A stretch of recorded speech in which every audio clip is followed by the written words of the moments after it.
दोस्तों, आज की इस वीडियो में हम आपको एक ऐसी बीवी का वाकया सुनाने वाले हैं जो कई दिन तक अपने शौहर की कब्र पर बैठकर रोती रही। फिर अचानक शौहर अपनी कब्र से बाहर निकला और फिर जो कुछ हुआ उसके बारे में जानकर यकीनन आपके भी रोंगटे खड़े हो जाएंगे। इसीलिए आज की ये वीडियो आप सभी के लिए बहुत ही ज्यादा खास है। आप इस वीडियो को पूरा जरूर देखें और वीडियो को लाइक करने के साथ चैनल को सब्सक्राइब जरूर कर लीजिएगा।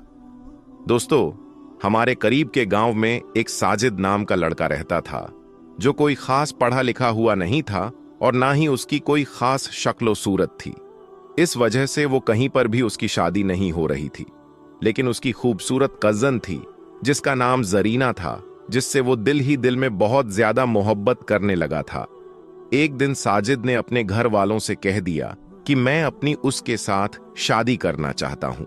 इसीलिए फिर साजिद के घर वालों ने इस बात पर जोर दिया तो जरीना ने हां कह दिया और दोनों का निकाह हो गया और रुखसती भी हो गई।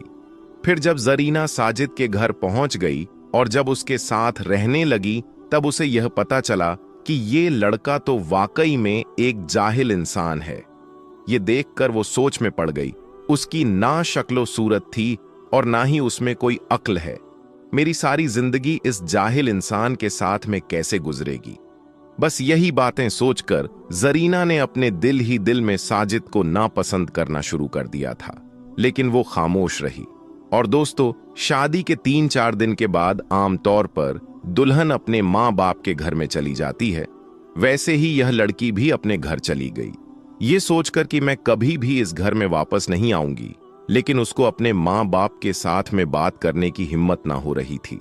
इसीलिए क्योंकि एक तो उनका करीब का रिश्ता था और दूसरा उसने खुद शादी के लिए हां की थी। तीसरे दिन साजिद अपनी बीवी को लाने ससुराल पहुंच गया और अपनी बीवी को साथ लेकर वो चल पड़ा। अब उन्हें एक गांव से दूसरे गांव में जाना था। रास्ते में बीवी ने शौहर से कहा कि मुझे बहुत जोर की प्यास लगी है, तो करीब ही एक कुआं था। शौहर उसके पास गया और अपनी गठरी एक तरफ रख दी और फिर डोल के जरिए पानी बाहर निकालने लगा। ये देखकर शैतान ने बीवी के दिल में ऐसी बात डाली कि उसने जाकर पीछे से अपने शौहर को धक्का दे दिया और जिससे उसका शौहर कुएं में जा गिरा। बीवी ने अपने दिल में सोचा कि ये तो यहां पर मर जाएगा और मेरा हमेशा हमेशा के लिए उससे पीछा छूट जाएगा। ऐसी बातें सोचती हुई वो वापस अपने बाप के घर चली गई और उसने जाकर औरतों वाले नखरे करने शुरू कर दिए। वो रोती हुई अपने घर पहुंची। बाप ने जब अपनी बेटी को रोते हुए देखा तो उसने पूछा कि बेटी क्या हो गया है। तो उस पर बेटी ने बताया कि मेरा शौहर मुझे एक जगह पर बैठाकर पता नहीं कहां चला गया। काफी देर इंतजार करने के बाद भी वो नहीं लौटा, इसीलिए मैं घर वापस आ गई हूं। तो ये सुनकर बाप ने कहा, वो तो बहुत बड़ा बेवकूफ इंसान है, हमारी बेटी को इस तरह से कैसे लावारिस छोड़कर चला गया। तो प्यारे दोस्तों, ये तो हुई इधर की बात, अब उधर की बात सुनिए। जब उसका शौहर पानी में गिरा तो उसने अपनी जान बचाने के लिए अपने हाथ पांव मारे तो उसका एक हाथ उस रस्सी पर पड़ गया जिसके साथ में वो डोल बंधा हुआ था। उसने उस रस्सी को मजबूती से पकड़ लिया और इस तरह से वह कुएं से बच गया। थोड़ी देर बाद उसने हिम्मत की और आहिस्ता आहिस्ता उस रस्सी के सहारे ऊपर चढ़ता हुआ कुएं से बाहर निकल गया। बाहर आकर वो सोचने लगा कि आखिर मेरी बीवी मेरे साथ ऐसा कैसे कर सकती है, उसने मेरे साथ ऐसा क्यों किया होगा। मगर कोई बात नहीं, मैं दोबारा उसे लेने जाता हूं, शायद वो बदल जाए। दोस्तों, बस यही बातें सोचकर वो दोबारा अपने ससुराल चला गया। जैसे ही वो ससुराल के घर में दाखिल हुआ तो लड़की के माँ बाप ने उसे बहुत खड़ी खोटी सुनाई। कहने लगे, तू ऐसा बेअकल इंसान है कि हमारी बेटी को अकेला छोड़कर वहां से चला गया। तू तो बड़ा ही बेवकूफ लापरवाह इंसान है, हमारी बेटी को अगर कुछ हो जाता तो। इस तरह से उसने जो कुछ कहा उसने खामोशी से सुना।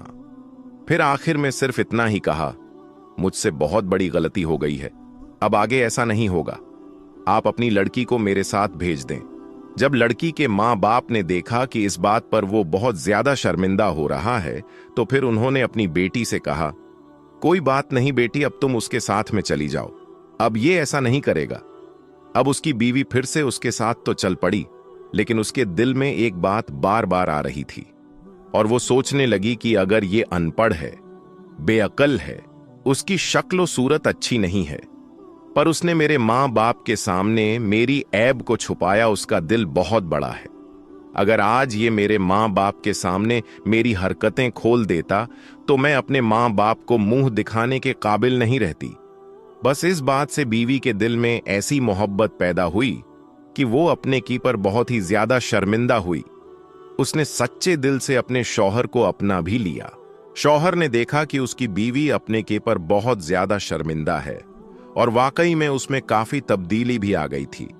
इसी वजह से फिर अपनी बीवी के सामने उसने ये बात कभी दोबारा नहीं की। खैर, उसके बाद उन दोनों मियां बीवी में बेपनाह मोहब्बत ने जन्म ले लिया, और मोहब्बत भी ऐसी कि उन दोनों एक दूसरे के बगैर सांस भी नहीं लेते थे। फिर ऐसे करते करते कब 5 साल का वक्त गुजर गया कि दोनों को एहसास तक ना हुआ। बस अब दोनों की जिंदगी में अगर किसी बात की कमी थी तो वो थी औलाद की कमी। दोनों को नेक औलाद की ख्वाहिश थी, मगर हर कोशिश के बाद अल्लाह तबारक व ताला ने उनको औलाद से नहीं नवाजा। फिर एक दिन अल्लाह तबारक व ताला ने उनकी ये दुआ भी सुन ली। दोनों मियां बीवी के लिए वो बेहद ही खुशी का दिन था। जब बीवी को मालूम हुआ कि वहम है तो उसको ऐसा लगा कि जैसे उसकी जिंदगी मुकम्मल हो गई हो। लेकिन दोस्तों, अल्लाह तबारक व ताला को शायद कुछ और ही मंजूर था। 6 महीने के बाद एक हादसे में अचानक साजिद का इंतकाल हो गया। शौहर की अचानक मौत से बीवी को गहरा सदमा लगा और उसका रो रो कर बुरा हाल हो गया। उसकी तो पूरी जिंदगी ही उजड़ चुकी थी। उसको ऐसा लगने लगा था कि जैसे वो अब जी नहीं पाएगी। लेकिन उसके जीने की आस, उसकी कोख में पलने वाला वो बच्चा था। अब उसको अपने उस बच्चे के लिए जीना ही था, क्योंकि बीवी अपने शौहर की आखिरी निशानी को न सिर्फ दुनिया में लाना चाहती थी, बल्कि उसे परवान भी चढ़ाना चाहती थी। शौहर को फिर कब्रिस्तान में दफना दिया गया। ये बीवी रोजाना अपने शौहर के कब्र पर जाती और वहां कुरान पाक की तिलावत करती थी। अब हर रोज कुरान पाक की तिलावत करना और रोना उसका मामूल बन गया था। कोई भी दिन ऐसा नहीं होता जब वो अपने शौहर की कब्र पर ना जाती थी। और इस तरह करते करते पूरे 9 महीने का वक्त बीत गया, तो अब वो वक्त भी आ चुका था जब उसका बच्चा कभी भी इस दुनिया में आ सकता था। एक दिन ऐसा हुआ कि बीवी अपने शौहर की कब्र पर बैठी रो रही थी, तो तभी अचानक से उसे शदीद दर्द होना शुरू हो गया। दर्द इस कदर तेज होने लगा कि वहीं पर अपने शौहर की कब्र के पास में गिर गई और मदद के लिए पुकारने लगी। मगर कब्रिस्तान में दूर दूर तक कोई भी दिखाई नहीं दे रहा था जो उसकी मदद के लिए वहां पर आता। दर्द से उसे ऐसा लग रहा था कि जैसे उसका आखिरी वक्त आ चुका है। उसने अल्लाह तबारक व ताला से मदद के लिए दुआ की, या अल्लाह, मैं अपने शौहर की आखिरी निशानी को इस दुनिया में लाना चाहती हूं। या अल्लाह, तू ही मदद करने वाला है। या अल्लाह, मेरी मदद फरमा। दर्द से तड़पते हुए बीवी को काफी वक्त बीत गया था, मगर वहां पर कोई भी उसकी मदद के लिए नहीं आया था। अब तो दर्द की वजह से उसकी आंखें भी बंद होने लगी थीं। उस पर मौत की कैफियत तारी होने लगी थी कि इतने में अचानक से किसी ने पीछे से आकर उसका हाथ थाम लिया। उसने अपनी रोती हुई आंखों से देखा तो उसके होश उड़ गए। उसने देखा कि उसका हाथ थामने वाला कोई और नहीं, बल्कि उसका शौहर साजिद ही था, जिसे देखकर वह रोने लगी और कहने लगी, साजिद, आप मुझे माफ कर दें। मैं आपकी आखिरी निशानी दुनिया में लाने से पहले ही शायद दुनिया छोड़कर जा रही हूं। शौहर ने प्यार से अपनी बीवी के माथे को सहलाया और फिर उसको उठाकर वहां से चल पड़ा। फिर जब बीवी को होश आया तो उसने देखा कि वो एक सुनसान जगह पर थी और उसे एक बच्चे के रोने की आवाज सुनाई दे रही थी। वो कुछ भी समझ नहीं पा रही थी।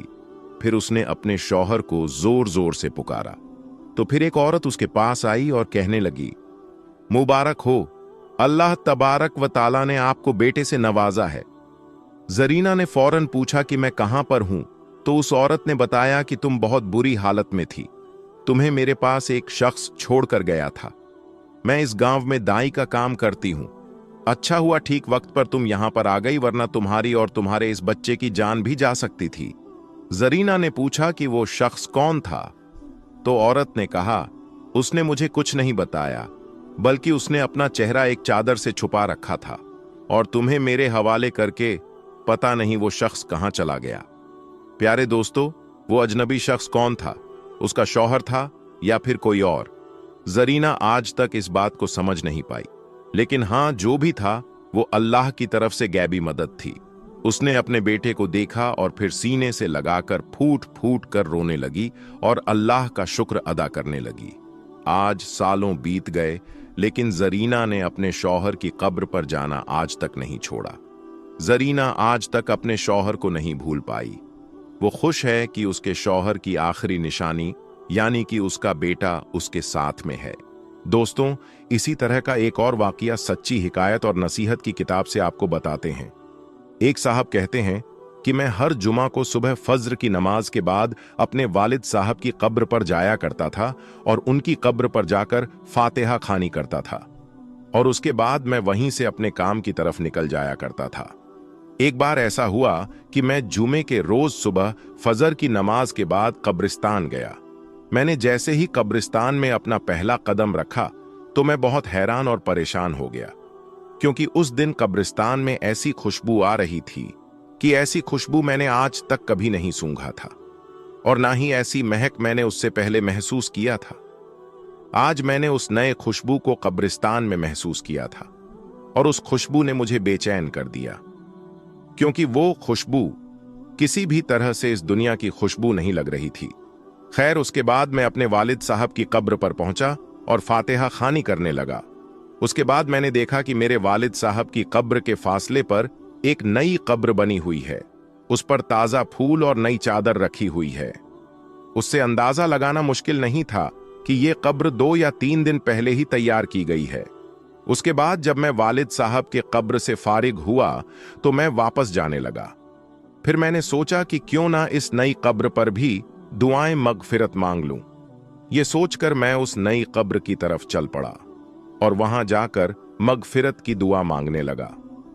दुआ के दौरान मैंने महसूस किया कि जो खुशबू मैंने कब्रिस्तान में दाखिल होते वक्त महसूस किया था, वो खुशबू इस कब्र से आ रही थी।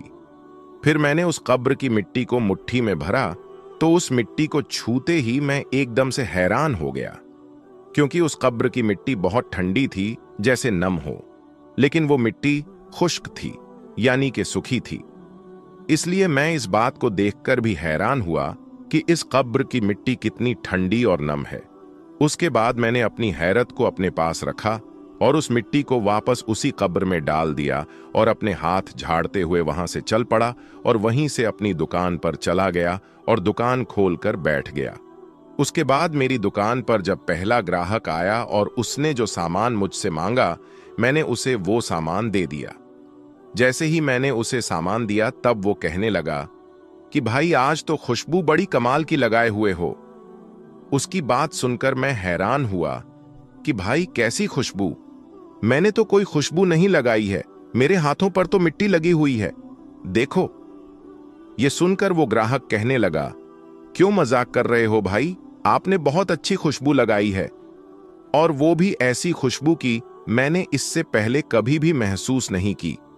इतना कहते हुए वो ग्राहक वहां से चला गया। अब मैं पहले ही हैरान था और फिर उसकी बातों को सुनकर और भी हैरानगी में पड़ गया। सोचते सोचते जब मैं अपने हाथ को अपने नाक के करीब ले गया तो मैंने महसूस किया कि वही खुशबू है जो मेरे हाथों से आ रही है। उसके बाद पूरे दिन मैं उस नई खुशबू को महसूस करता रहा। उसके बाद मैंने कई बार अपने हाथ भी धोए थे, मगर वो खुशबू मेरे हाथों में वैसे के वैसे ही रह गई। उसके बाद अगले दिन यानी हफ्ते के बाद मैं ना चाहते हुए भी कब्रिस्तान की तरफ चल पड़ा और अपने वालिद साहब की कब्र पर दुआएं मगफिरत करने के बाद उस नई कब्र की तरफ चला गया, ये सोचकर कि ये नई कब्र किसकी होगी। आखिर कौन है उस कब्र के अंदर जो इतना नेक है? आखिर उसने ऐसा कौन सा अमल किया होगा जो उसकी कब्र इतनी ठंडी और खुशबूदार है? उसने ऐसा कौन सा काम किया होगा जिसकी बदौलत उसको इतना बड़ा इनाम मिला होगा? यही बात सोच सोच कर मैं बहुत ज्यादा परेशान हो रहा था। यही बात सोचता हुआ मैं उस कब्रिस्तान के काम करने वाले के पास जा पहुंचा और उससे पूछा कि भाई ये कब्र किसकी है? तो उसने मुझे बताया कि साहब ये कब्र एक औरत की है। ये जानकर मैं और ज्यादा हैरान हुआ और सोचने लगा कि भला उस औरत को ये शानदार मुकाम किस तरह से मिला होगा। उसके बाद अगले दिन इतवार का था। देर तक सोने की आदत होने के बावजूद भी मैं सुबह फज्र की नमाज के वक्त उठ गया और सीधा कब्रिस्तान की तरफ रवाना हो गया। जैसे ही मैं कब्रिस्तान के अंदर दाखिल हुआ तो मैंने क्या देखा कि उसी औरत की कब्र पर एक बुजुर्ग आदमी कुरान पाक की तिलावत कर रहा है। फिर मैं अपने वालिद साहब की कब्र पर गया और दुआएं मगफिरत करने के बाद मैंने उस आदमी की तरफ देखा। वो बुजुर्ग आदमी भी उस नई कब्र पर दुआ कर रहा था। जब वो आदमी दुआ से फारिग हुआ तो मैंने देखा कि उसकी आंखों से मोटे मोटे आंसू गिर रहे थे। वो सिसक सिसक कर रो रहा था और बिलख रहा था। मैंने ये सोचा कि इस आदमी को इस कब्र में सोने वाली औरत से बहुत ज्यादा मोहब्बत रही होगी, तभी तो ये उसकी जुदाई को बर्दाश्त नहीं कर रहा है, उसकी जुदाई के गम में सिसक सिसक कर रो रहा है। मैंने देखा कि वो बुजुर्ग आदमी दुआ से फारिग होकर वहां से जाने लगा। जैसे ही वो वहां से जाने लगा तो मैंने उसको आवाज लगाई कि जनाब एक बात सुनिए, बस थोड़ी देर के लिए आप मेरी बात को सुन लीजिए। मैं माफी चाहता हूं मैंने आपको तकलीफ दी, मगर मैं आपसे एक बात पूछना चाहता हूं। अगर आप बुरा ना माने तो मैं आपसे पूछ लूं? तो बुजुर्ग कहने लगे कि इसमें बुरा मानने वाली कौन सी बात है, पूछिए आप क्या पूछना चाहते हैं। उन्होंने निहायती अदब और मोहब्बत के साथ जवाब दिया। मैंने कहा जी शुक्रिया आपका। मैंने कहा कि अभी आप जिस कब्र पर दुआ मांग रहे थे यह कब्र किसकी है? अगर आप मुनासिब समझे तो बता दीजिए। तो वो बुजुर्ग कहने लगे, जी आप ये क्यों पूछ रहे हैं? तो मैंने कहा कि दरअसल इस कब्र से आने वाली खुशबू ने मुझे बेचैन कर दिया है। इस कब्र की ऐसी खुशबू मैंने आज तक कहीं पर भी दूसरी ओर महसूस नहीं की। मुझे ये खुशबू इस दुनिया की नहीं लगती है। मैं आपसे ये कहना चाहता हूं कि साहिबे कब्र में ऐसा कौन सा अमल किया है जिसकी वजह से ये मकान मिला है कि उसकी कब्र बहुत ही ठंडी और खुशबूदार है।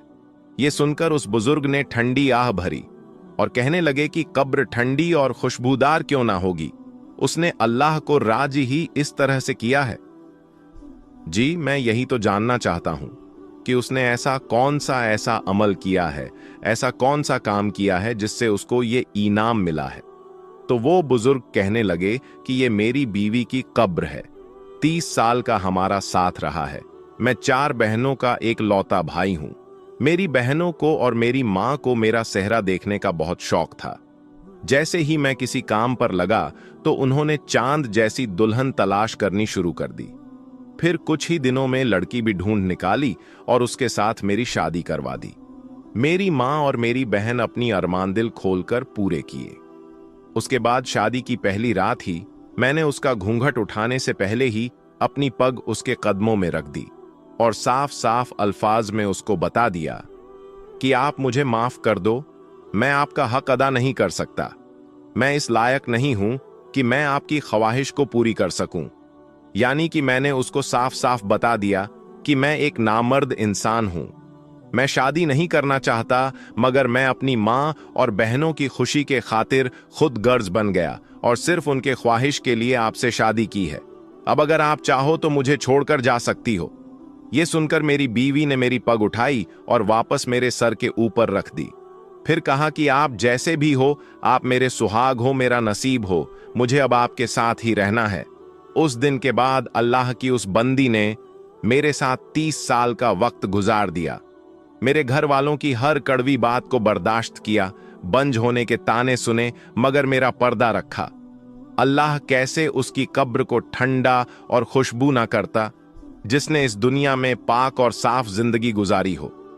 इतना कहते हुए वो बुजुर्ग जारो कतार रोने लगे और कहने लगे कि इस औरत ने 30 सालों तक सब्र किया है और सबसे बड़ी बात तो ये है कि उसने मेरा पर्दा रखा है। और यही वजह है कि अल्लाह ताला ने जन्नत के बागों में से एक बाग उसको अता किया है। फिर वो बुजुर्ग कहने लगे, बस मैं आपसे यही बात कहना चाहता हूं कि अगर किसी औरत से आप वफा चाहते हो तो उसको वक्त दो, उसको मोहब्बत दो, उसको भरोसा दो, और सबसे बड़ी बात, उसे इज्जत दोगे तो वो आपके लिए जान दे देगी, मगर आपके साथ वो कभी भी बेवफाई नहीं करेगी। और ऐसी औरत जो सब्र करती है, अपने शौहर की खामियों को और कमियों को छुपाती है, ऐसी औरत का बहुत बड़ा मकाम होता है। दोस्तों, अगर आपको ये वीडियो जरा भी पसंद आई हो तो इस वीडियो को एक लाइक करके चैनल को सब्सक्राइब जरूर कर लीजिए और इस वीडियो को ज्यादा से ज्यादा शेयर करें, क्योंकि हदीसे पाक में वाज़ेह तौर पर यह बताई गई है कि दीने इस्लाम की बातों को दूसरों तक पहुंचाना सदकाए जारियां है और आपके इस नेक काम से बहुत सारे लोगों को अच्छी बातें मालूम हो जाएगी।